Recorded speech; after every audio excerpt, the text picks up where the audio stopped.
Good evening and welcome to the Wednesday pod for the SC Hub. My name is Munster Mash. Joining me tonight is, I think it's going to be a bit of a regular now while he's eating his tea, Mr. Charity. And we got Brado in as well. How's it going, guys? Yeah, very, very well. I'll jump in while Charity's finishing off his little delicacies over there. But no, very well, very well. Sort of, enjoying the Supercoach season as always. And, lots happening around the football traps. Certainly is. Is you done? Had to scoff down a quick dinner. Took a little longer in the oven, so I've been racing against the clock, but here we are. Yep.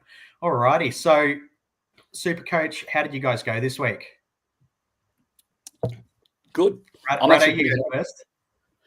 Me? Yeah. Well, yeah, this week I went adequate. 12, what did I get? 12.30 or something like that. So about par, I guess. Yeah. Ranked about 7,000, so it's not really not climbing and not falling, but yeah, just treading the water, so to speak, at the moment. How about yourself, Charity? I had another back-to-back, but the good kind. 2 weeks prior, I had two back-to-back under 1,000 scores, and now I've had back-to-back over 1,300 scores. So it's rocks and diamonds for me. I got a 1302 this week with a couple of poor sort of decisions that I made. I'm still really, really happy to be getting that score. So on the upwards. Yes, I also cracked the 1,300 this week. Just pipped you with a 1,305. So I am climbing. I am just outside the top 10K now, and I'm hoping to continue the charge. Soldier on. Yes. So look, it's been another big week of Supercoach where I don't think we've seen a roller coaster season quite like this one, at least for a number of years. So I guess we'll dive into it. We'll cover the NRL news first and a bit of results chat, and then I guess we'll talk Supercoach like everybody wants us to. So first of all, results. From the results tab on the SC Discord, the guys are flying in the SC Hub overall group. We've now got 6 in the top 100. Like, well done to these guys. Amazing. Yeah. Unfortunately, there is a bit of a downside to it, though. Our favourite here at the SC Hub, Realm, unfortunately did not have the best week. He's dropped down a bit, but he's still within a very good shout, and I'm sure he will be moving on his way back up in the coming rounds. But that means, there's 5 guys now above him. So we've got Latino or Adrian. He's still in the top 10 at number 5, and he's got a very good side. Maury, the team coached by Ryan. The team Dharma and Marzu, coached by Matt, and DT, coached by Tim. They're all flying. So well done to all of you guys. Hopefully you all do well, but I'll be biased and say, I hope you're all behind Realm by the end of the year. We will see. I think I'm going to be ahead of you all, right? That's the way that it goes. Luke Brooks is going to come good finally for me. And there was a number of guys that cracked the top, like 1,400. So it was one of those rounds where quite a lot of people scored very, very well. Yeah, for sure. Some good scores. Yes. So on to some NRL news chat. There's more injuries. It seems to be every week there's somebody new that's copped an injury, and we have to deal with the super coaches. But of course, the silver lining is always that there's opportunities that are presented Supercoach-wise.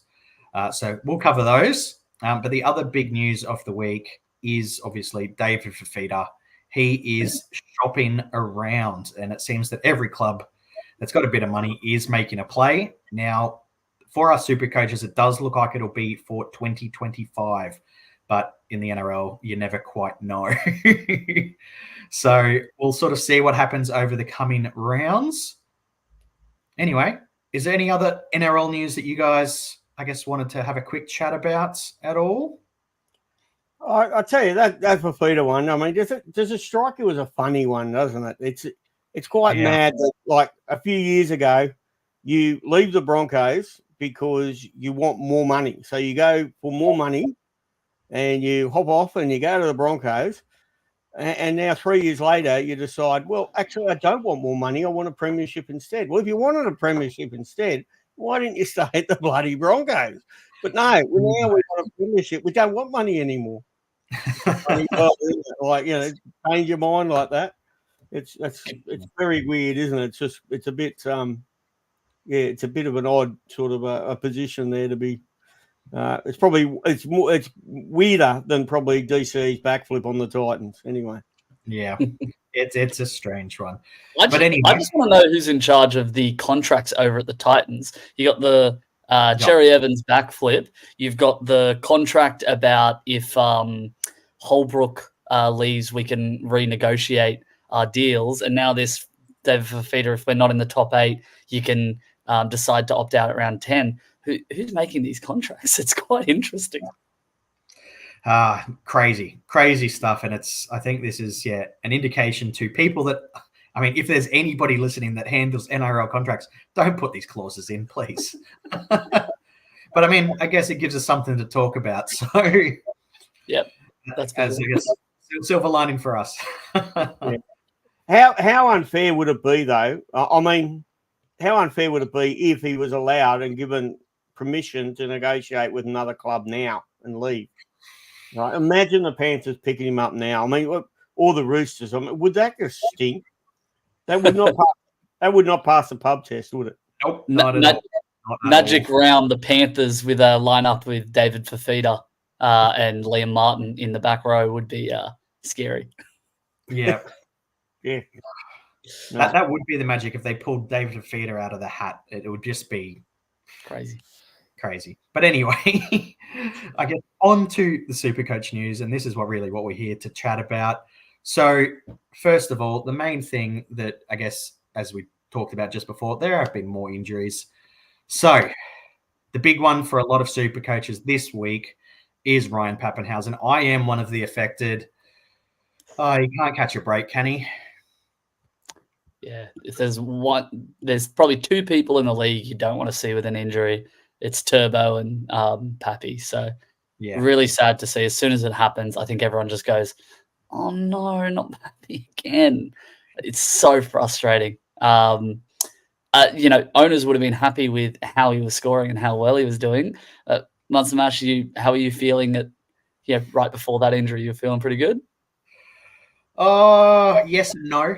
So for anybody that was following along in the Discord, I was at the Storm and Gold Coast game and enjoyed myself a fair bit.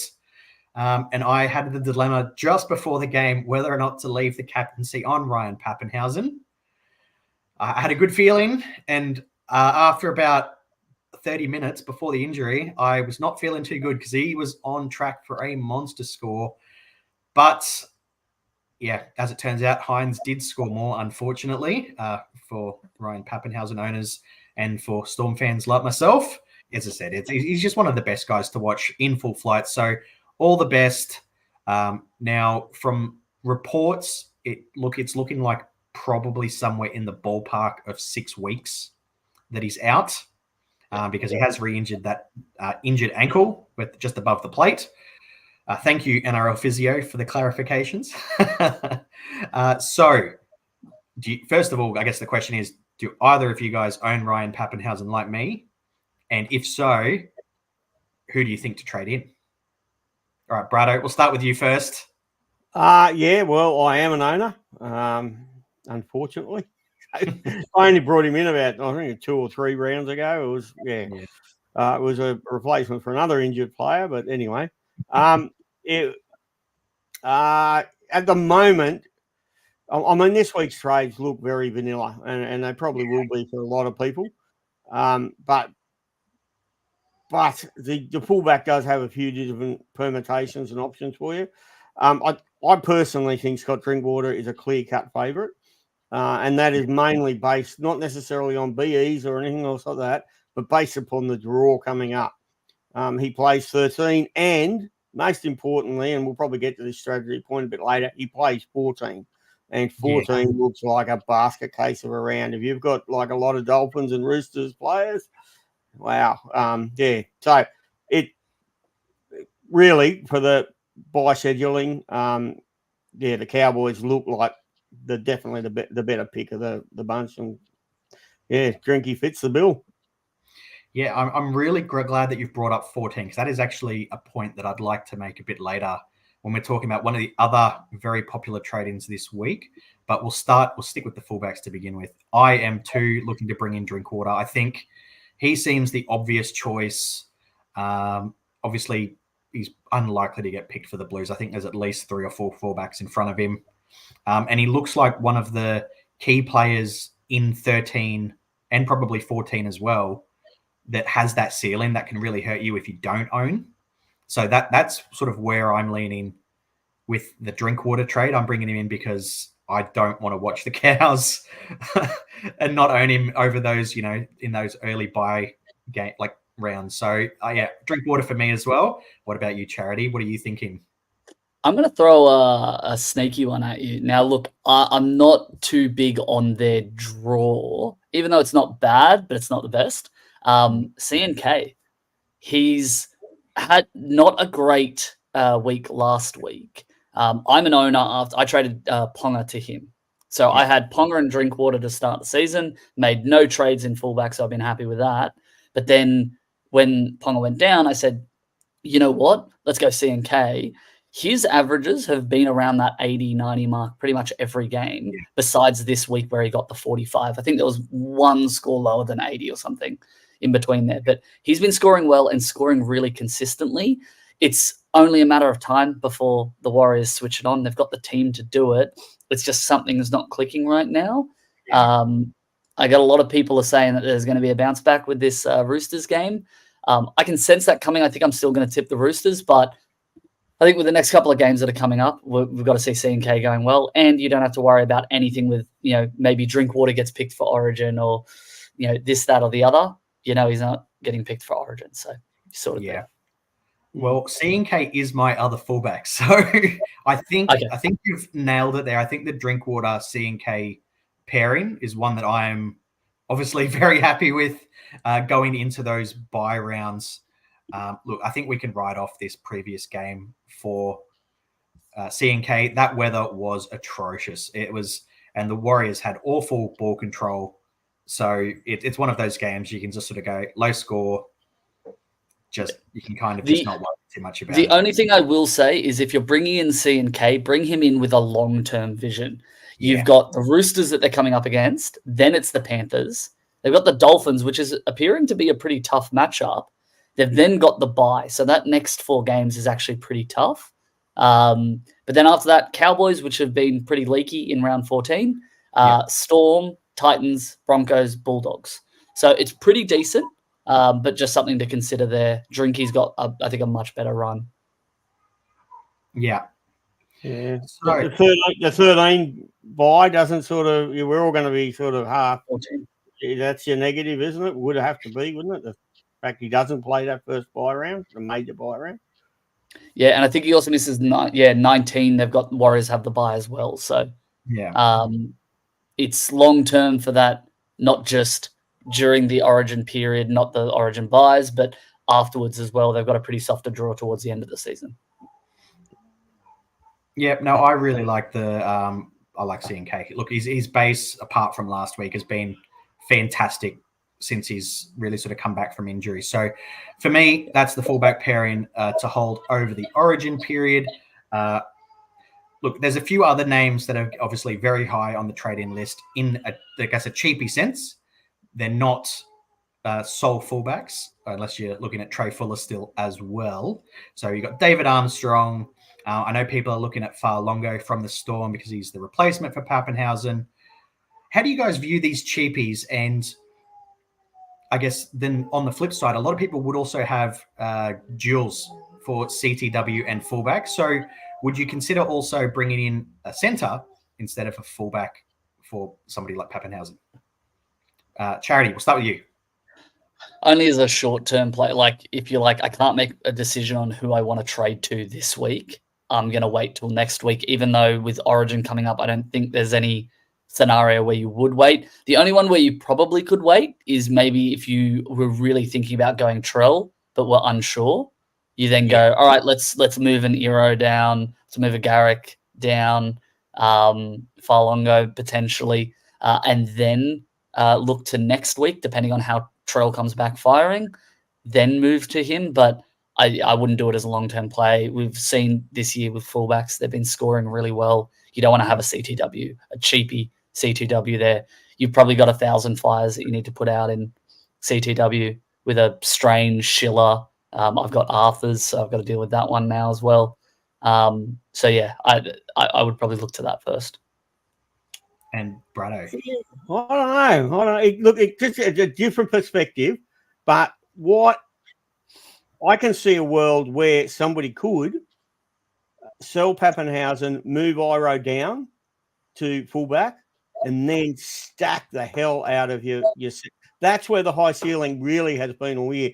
We've had a few high ceiling games in fullbacks, but the really high ceilings, 150s, etc. They've all been appearing in these centres, right? So this week we're looking at Young, we're looking at Dane Gagai, we're looking at Karaz.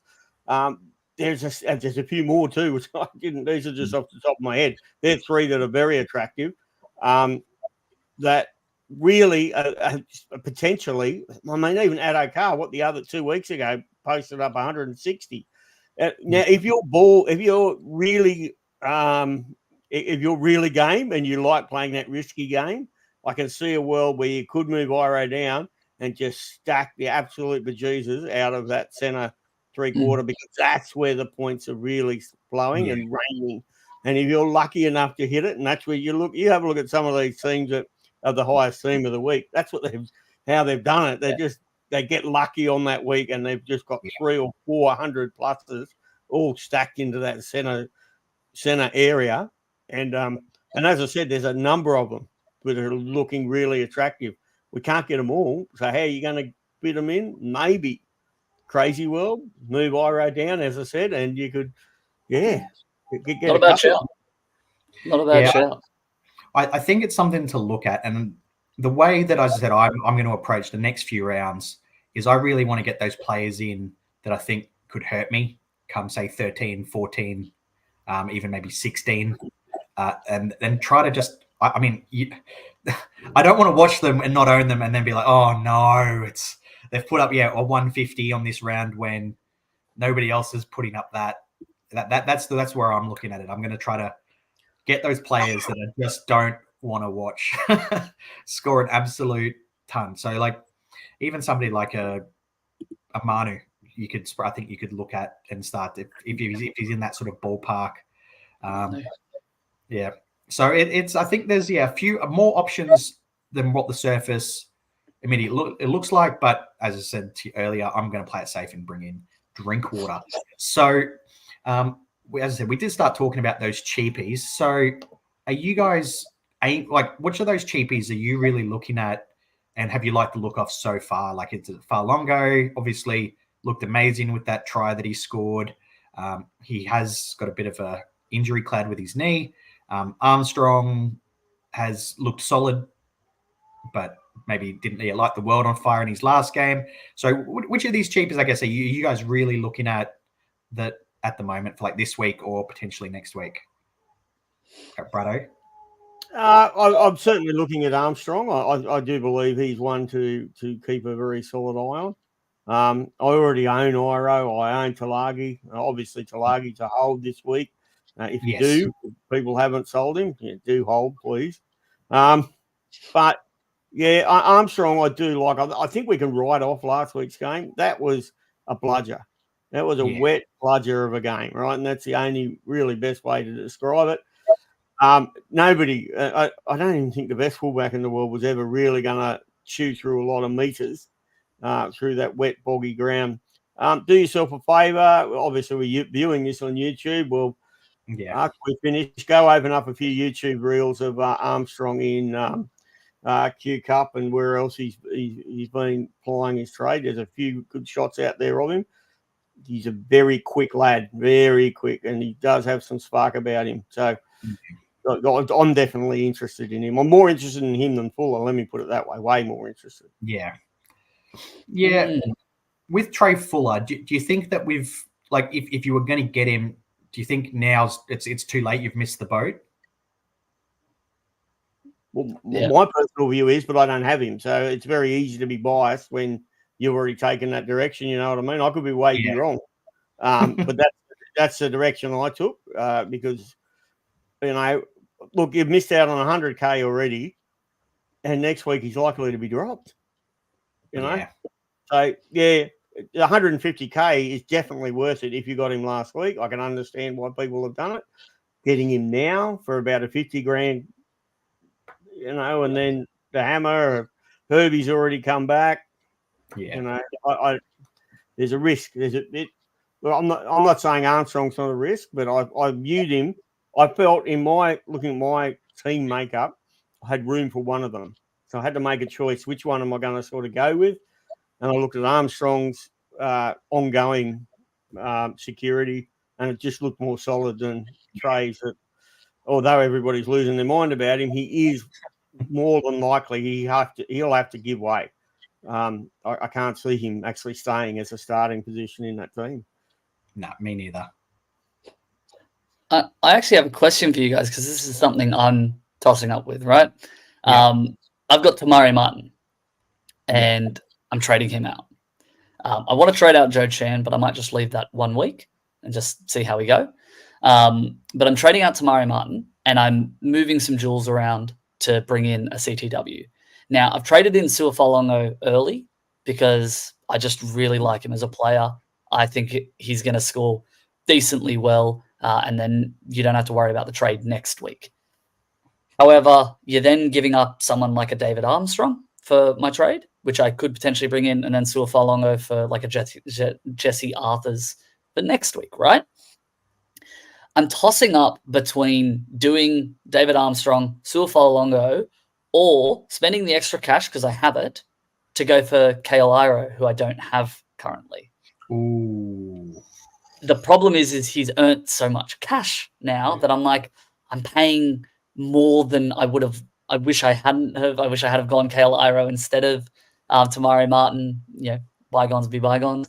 But what would you guys do? Would you spend the extra cash, the 400K for Iro, the 300K for Suafolongo, or the 200K for David Armstrong? Out of all of those,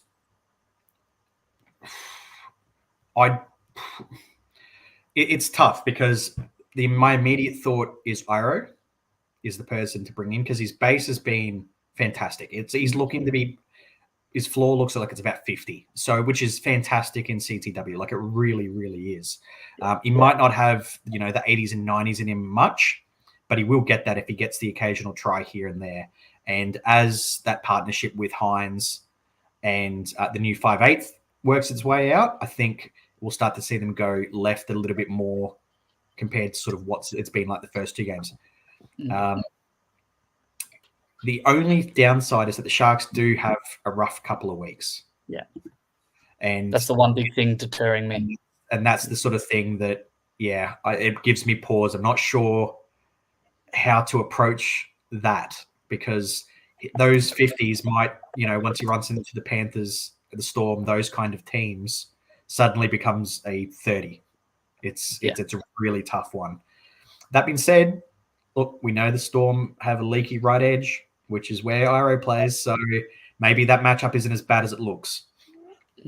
So that's probably still where I would lean. If you've got the money, just do it because I think there are a few extra money-making opportunities coming up that people might not have thought of. So we'll get to that in a sec. What do you think, Brad? Do you reckon Charity should get Iro?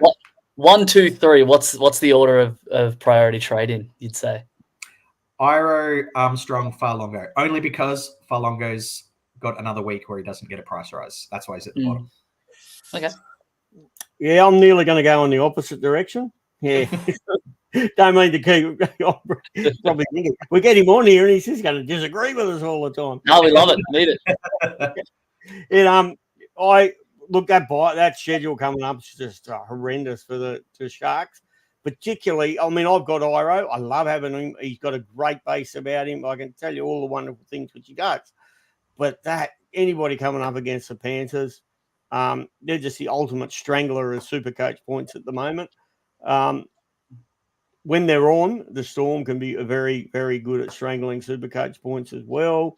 The Roosters not so much. People are actually getting good points against the Roosters, so I wouldn't be so scared about them.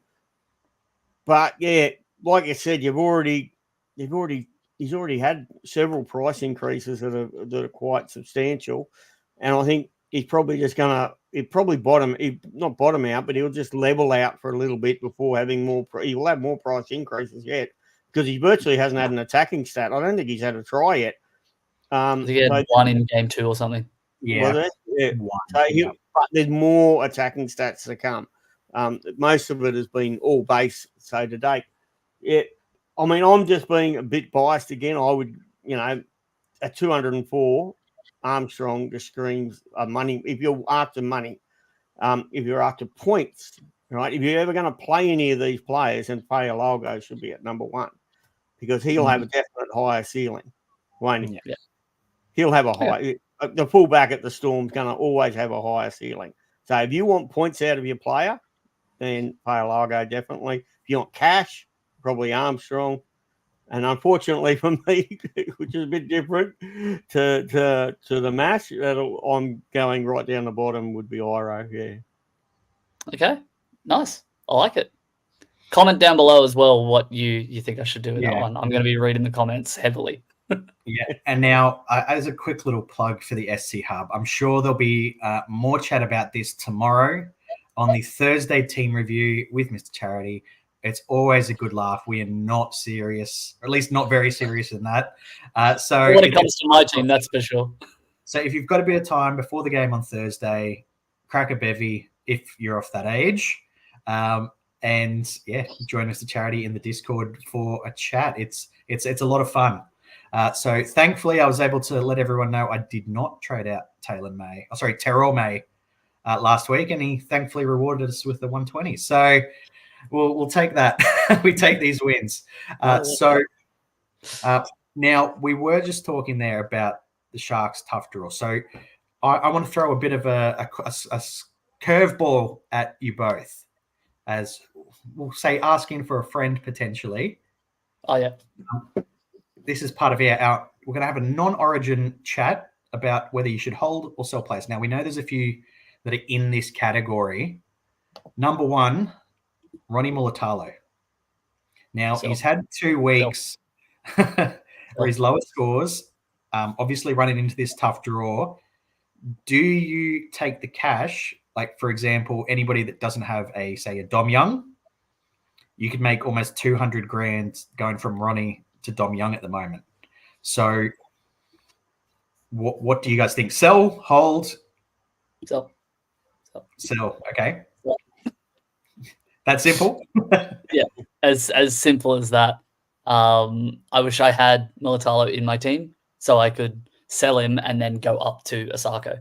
Asako is just too far out of reach for me, so I can't do that without tearing apart my team, which I don't want to do. Mulatalo's dropped in stats since Trindle's been out. It's just, I think we're going to go back to seeing the 20s and 30s with the occasional 80 or 150. Yeah, I would look to bring him back in maybe around that origin period, but I think if I had him in my team, I'd be very, very close to selling him.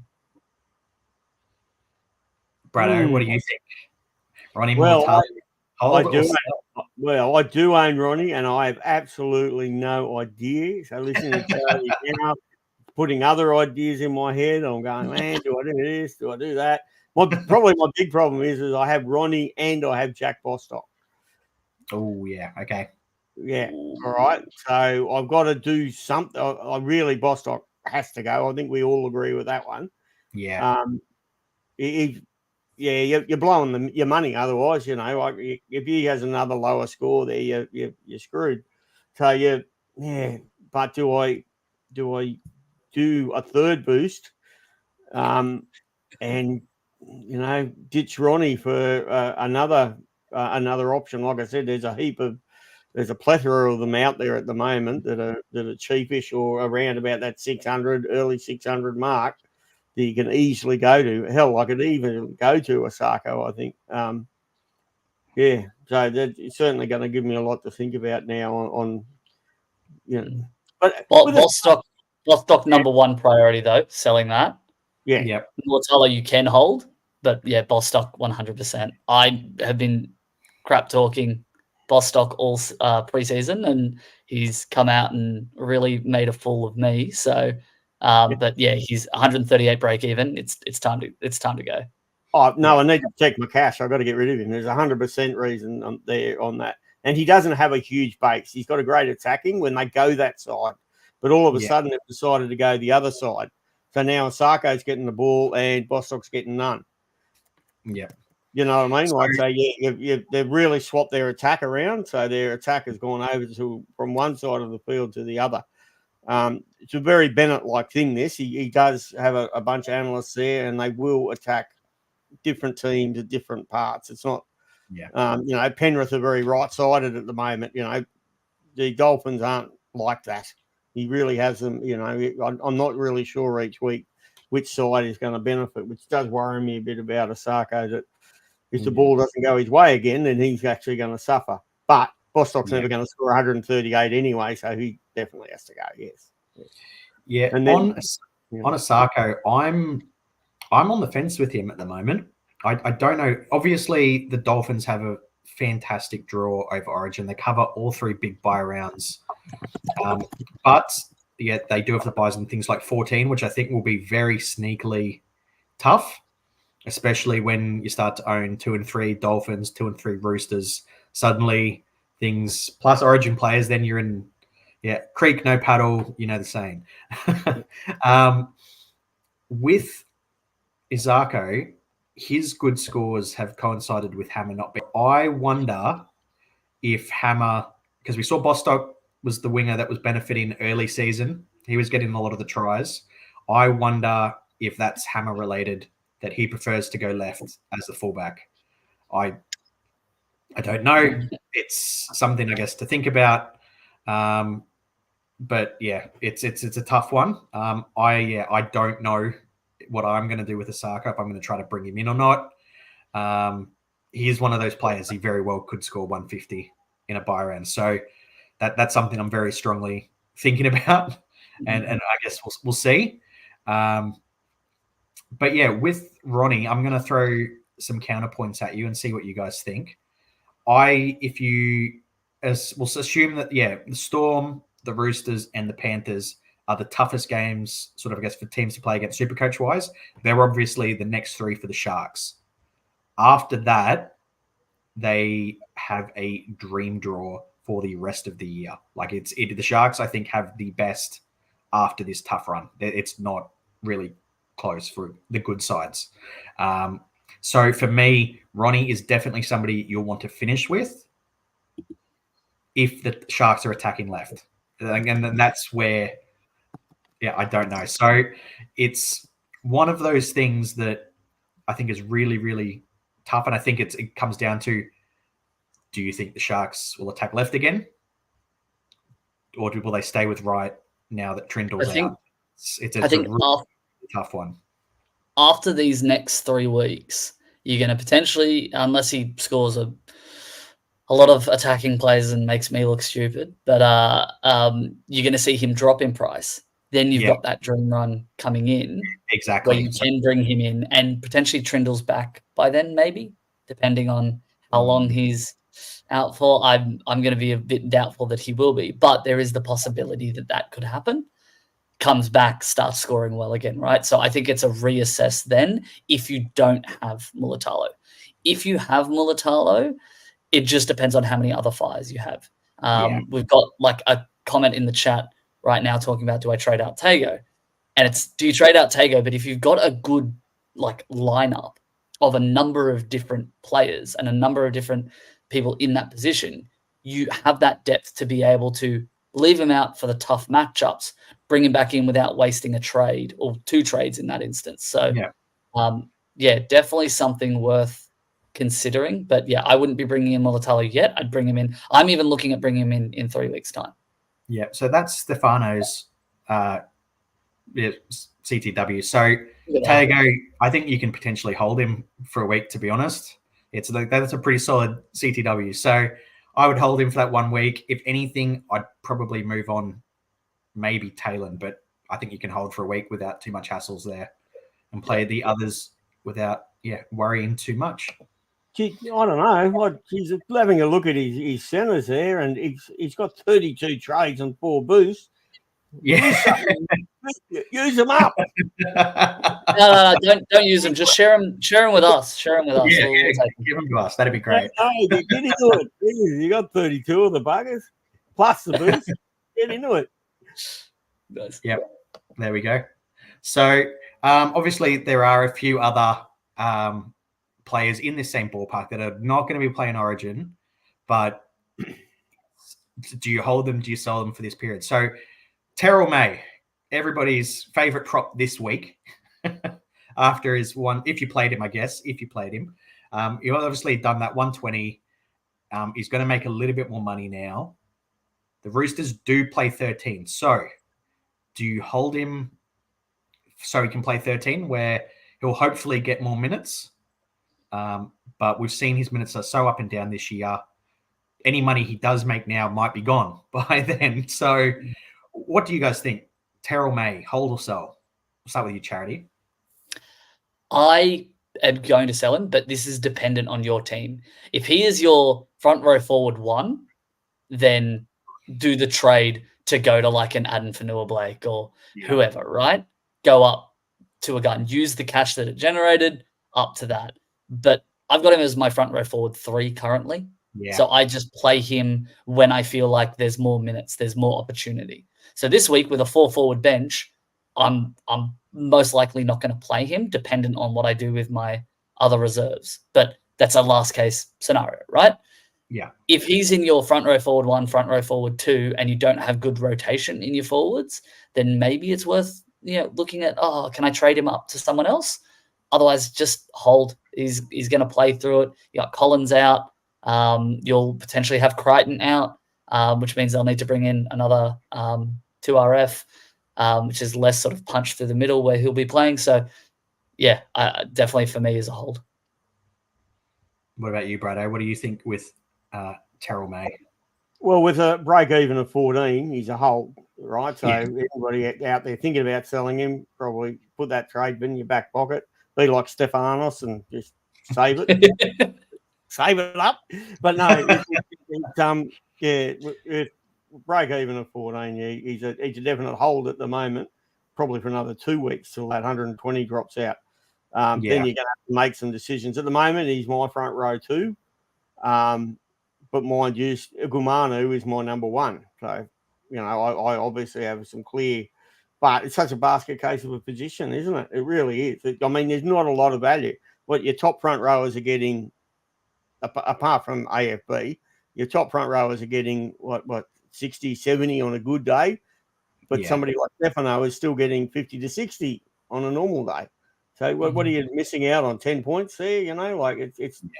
It's such a hard position at the moment to really nail down, particularly without Payne Haas actually hitting any sort of formal straps yet. And then he goes into Origin, so he's not going to be necessarily an urgent pickup, which is, I had him all pre-season. Of course, the minute round 1 came, he out the door, and all that changed. But it is certainly, you've brought up some great points. It's certainly something to think about, but not just yet. Yeah. So do either of you guys have any other players that are in that position where you're sort of looking to cash them in, or I guess on the flip side, you hold them through that Origin period, like where that's sort of like that ballpark? Like an Iro is probably a good one that we've talked to him about. Would you think for players that already have him, hold him because the Sharks have a good draw, or trade him out if you want to grab we'll say upgrade to a higher ceiling CTW, like a Manu that obviously won't be playing. What do you think with Iro? I think hold, like with someone like an Iro. I think one of the more urgent ones that I think people are going to want to do around that Origin period to cash in on will be Angus Crichton. I think with the amount of games that he's missing over that period, and the form he's been in, he might get selected for Origin. So if he is, I reckon you're going to pocket that 800K to go to someone much better. Yeah. There's someone in my that's not in my team that I do want to actually be bringing in over this Origin period is Tarpany. Tarpany's gone down below 600K. We know that he always does pretty well around that Origin period. So I'm watching that with very, very close attention. Yeah, it's usually about now. Yeah, Very, very close. Yeah, I'm with you, Charity. I've been watching him, and he's got about 2 weeks to go till he actually bottoms out on his. Yeah, he keeps doing what he normally does, so he's got about 2 weeks, and that's just perfect, isn't it? For I think it's almost a Tyrrell May. Yeah, Tyrrell May. That's a perfect trade. Yeah. So just for anyone that's quickly, just not aware, Origin players for the Roosters will be missing 13, 14. They'll play 15, but then they'll miss 16. So that's 3 out of 4. So this might affect somebody like a Tedesco as well if you've got him. Origin players for the Roosters, you probably need to look at moving them on.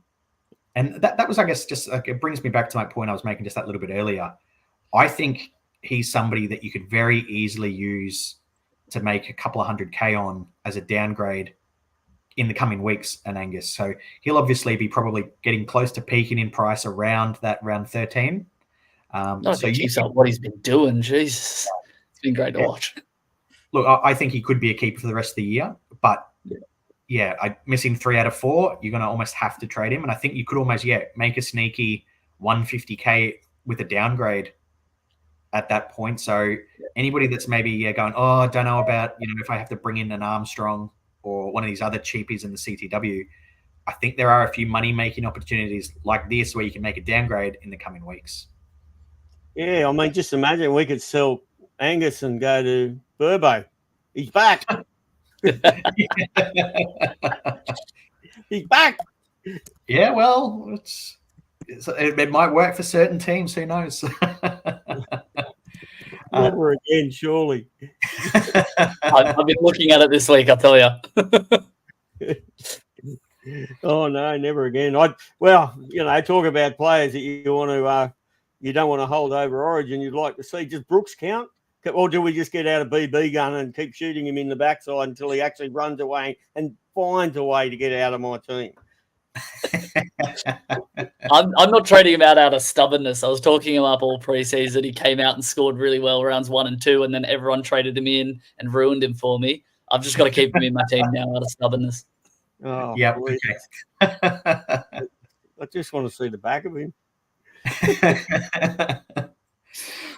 All right. There's one other major point that I wanted to, I guess, have a quick chat about this week, and it's the team that I'm thinking will probably win the Wooden Spoon this year, the Bunnies. The Eels. Oh, sorry. Are they the new team that you pick the players that are playing against them? Like, we've seen it in the past few years that you target like somebody that was playing the Knights when they were decimated and had an awful team. You captained them every week. Are the Bunnies the new version of that? What do you think, Brado? I think it's a bit. Yeah, I'd like to see what impact Latrell is going to have coming back, and when they get some forwards back, it would be interesting. Yeah, I actually see a world where, and I know that there's a million Tigers fans out there, and they're all going to hate me, but when I look at that team on paper, and I look at South's team on paper, I'm sorry that the Tigers just look like they're possibly a wooden spoon material. They don't look very good at all. And when you look at their shape on the field, it's just awful sometimes. It's just so if I was going to pick a team to pick players to target, I'm definitely on a matchup. I'm captaining Turbo against the Tigers. I'm captaining anybody just about against the Tigers. I'm not so sure about South Sydney, but that's just my personal opinion. They're disgusting, don't get me wrong. Their effort, it's been written about everywhere in the press, and you don't need us necessarily to go into that. But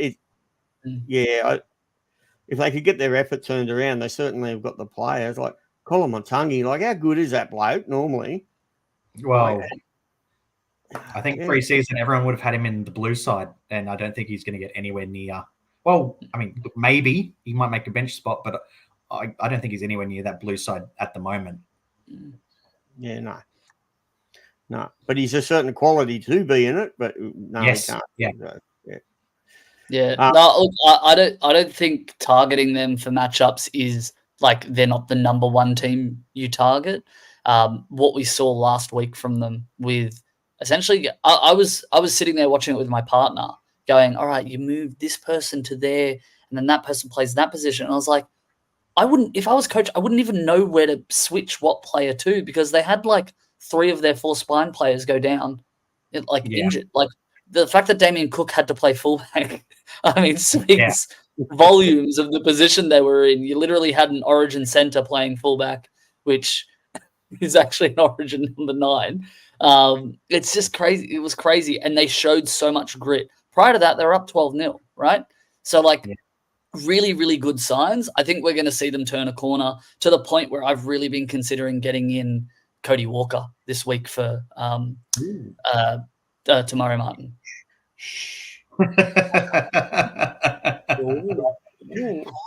Quiet on that one. Sorry. Yeah, actually, another player. If anybody that's looking at bunnies, I'm gonna put it out there. If anybody needs a front rower this week, maybe Jai Arrow. I know he was kind of a flavor of the town preseason, but he's basically one of the last middles left at the Bunnies. So he surely has to play big minutes. Surely. So we've seen what he can do. That's the year of Kepi, I'm telling you. So he's one that I'll be keeping an eye on in the next week or two, potentially. We'll see how they go. But the only problem with what you've got there, though, Mass, is that you go back and have a look at how many minutes he actually has played in the last 2 years. Yeah, I know. Like, to actually have a look at the stats and you go, oh, I think he could make 60 minutes. Then you look at the last 2 years, you go, holy wow, he hasn't even made 40 minutes a game in 2 years, like how is he going to actually suddenly make these minutes? I'm with you. I can see the theory to it. Yeah. He's the only one in that forward pack trying currently, other than Burgess doing the forced dropout. But yeah, wasn't that a sight? Owners rejoice. It's. I think there's obviously there's silver linings when you see these kind of things happen with teams where they're missing so many players. So there are opportunities. You just kind of grab them where they can. I'm sort of a bit opposite you guys. I'm going to probably target a few players that might cash in, I should say, against the Bunnies over the next few weeks. That's why, for me, this week, I'm really strongly looking at Lomax because I think he could ton up quite easily against that Bunny side. So he's somebody, I don't think anybody should forget from CTW. And one stat I looked at just before, there is only one team that plays the Bunnies twice for the rest of the year, and that is the Eels, who gets them in a couple of weeks and then at the end of the year. So, it's. I mean, if anybody's considering a Dylan Brown, I think that's the game you want to bring him in for. I think, for that Bunnies game.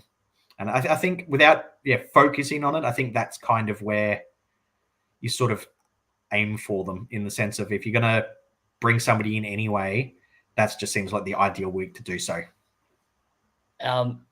Eels, their bogey team is the Rabbits.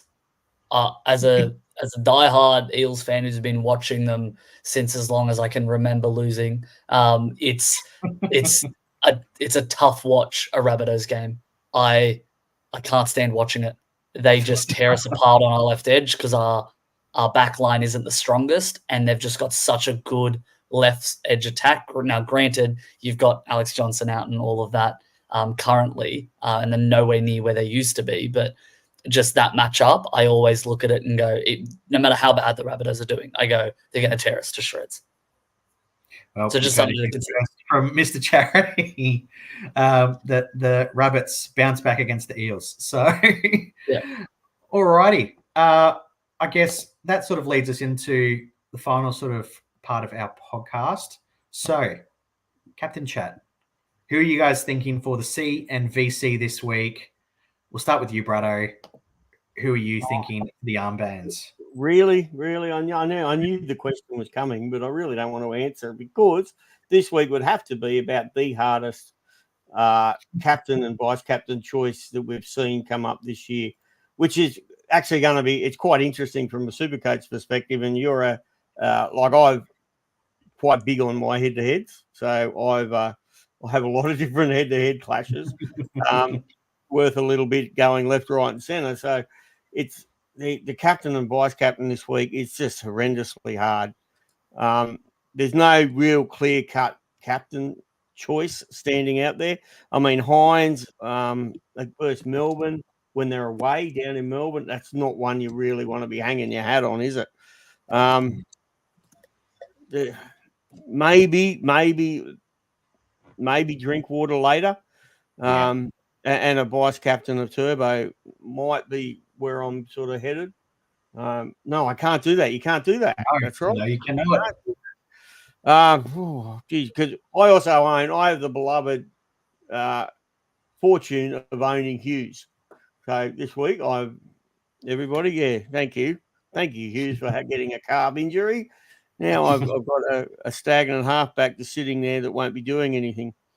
So yeah, I just might have to do what you said and maybe pick a Lomax because I own Lomax. I started the year with him. I might have to go with Lomax as my VC into Drinkwater. I like that. I like that a lot. I'm probably going to go captaincy on Drinkwater as well at the moment because let's face it, these last games on Sunday have done us well over the last few weeks. Let's keep the ball rolling. Yeah, listen, I'm going to disagree with Brado here. I think it's pretty clear cut who your captain this week. It's simple, straight Luke Brooks captain. Definitely. There's no argument here. He's going to double ton up here. 200 points. You heard it here first. I am going to VC Garrick though. I think the Dolphins do leak a couple of points that we've seen. They've been having a couple of 20s put on them as of late with goal kicking. I think I wanted to go Hines, but I'm just not confident in it. So I'm going that, and then I think same as all of us, Drinkwater captain. Although the fact that a lot of people are doing that is making me a bit skeptical on whether or not I want to go ahead with that. So we'll see what I trade it to. Join the team reviews on Thursday to have a look in and see if I've stuck to it. Yeah. I think my VC, I've held him through all of this. I'm thinking Cleary has to be Cleary for VC for me. He has to come good for me, surely. I've held him. Anyway, well, look, we've also had a few questions come from the Discord earlier today. So we'll get in and answer those. And I've got a real doozy that we'll get to you guys in a bit. So first of all, from Jay Fishdog, he's posted his team.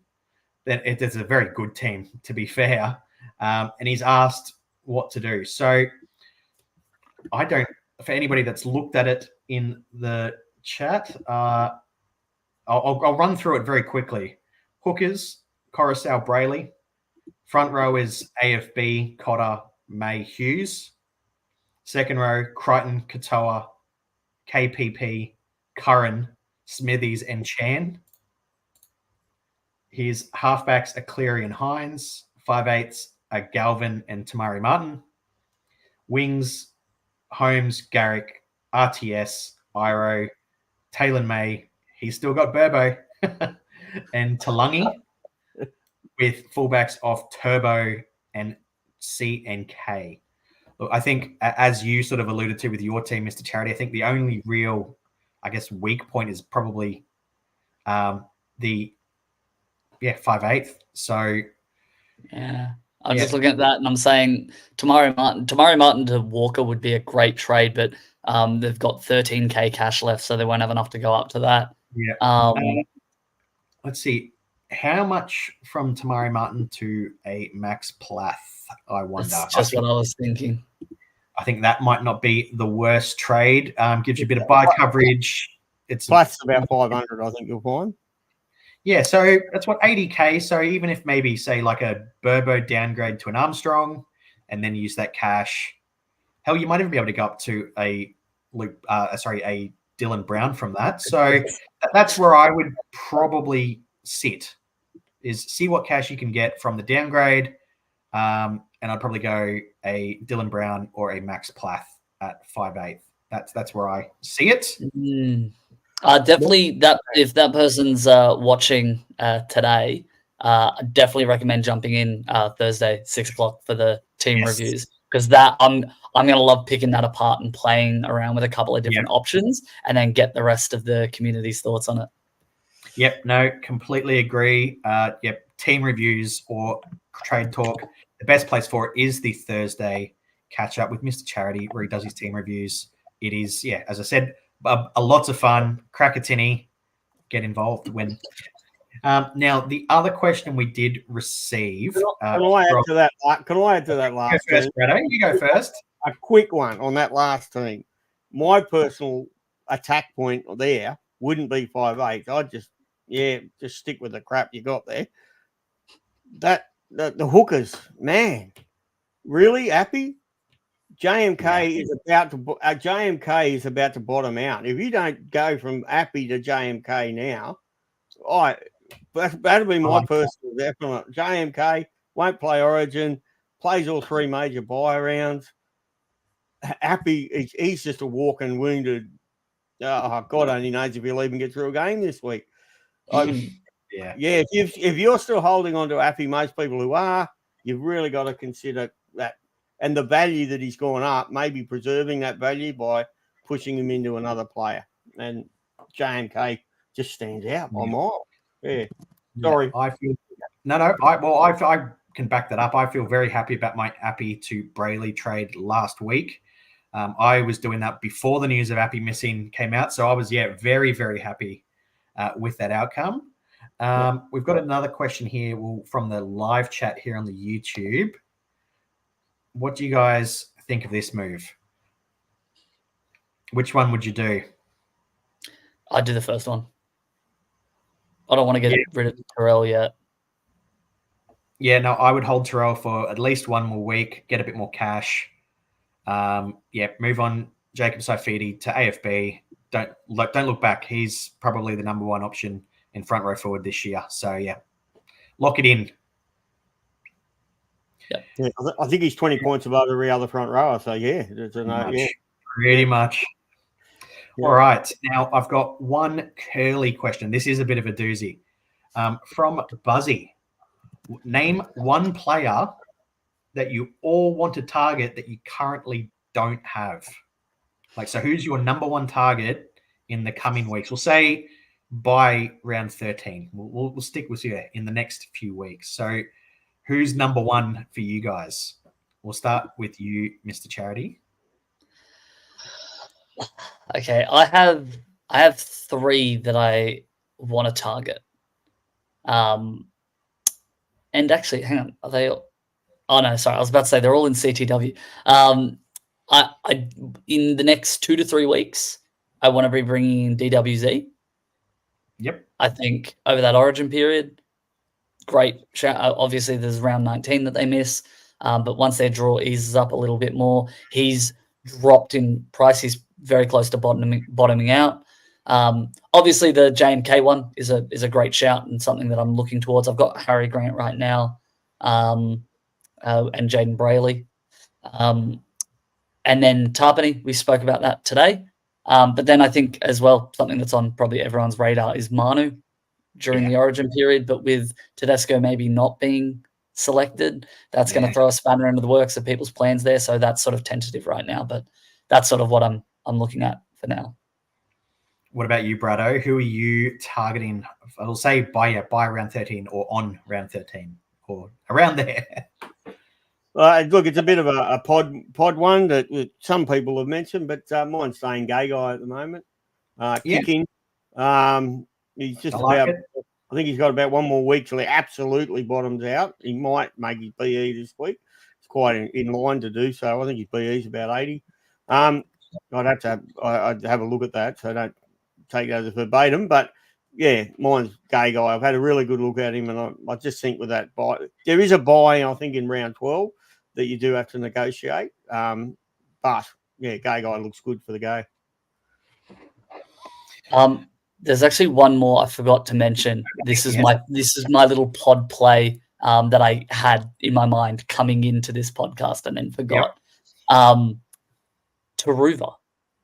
Now, I've looked at the Panthers' draw for the rest of the season, and it's beautiful.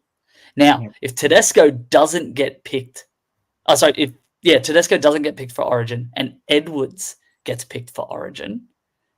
They took Edwards off for one of the games, I'm pretty sure, and Taruva moved back there. Yeah. So that was them planning for Taruva to come into that fullback position for when potentially Edwards is out.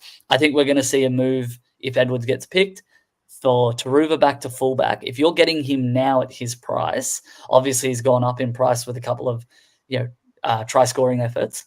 But you get him in now in that Panthers team with a beautiful run pretty much all the way home. Look at their run till round 27. They play like 3 pretty tough games and the rest are pretty good. That to me is one of my, I'm very, very closely looking at it. Was that yours, Ash? No, it is not, because I already have Taruva in my team. Look at that smile. I grabbed him a few weeks ago as a bit of a pod play. And so far, apart from that game he sat out, I'm a very happy owner. So yeah, happy with that. I can definitely back the Taruva shout. My guy that I probably am targeting, number one, that I don't have at the moment, is probably Joey Manu. And well, yeah, obviously if it's Tedesco doesn't get named for Origin, he's number one. So I am waiting until round 13 to get him, and I will potentially try to fund that with a trade of Val Holmes out. I'm not sure yet. We'll wait and see. But the thing that I'm very conscious of is how many Roosters I own.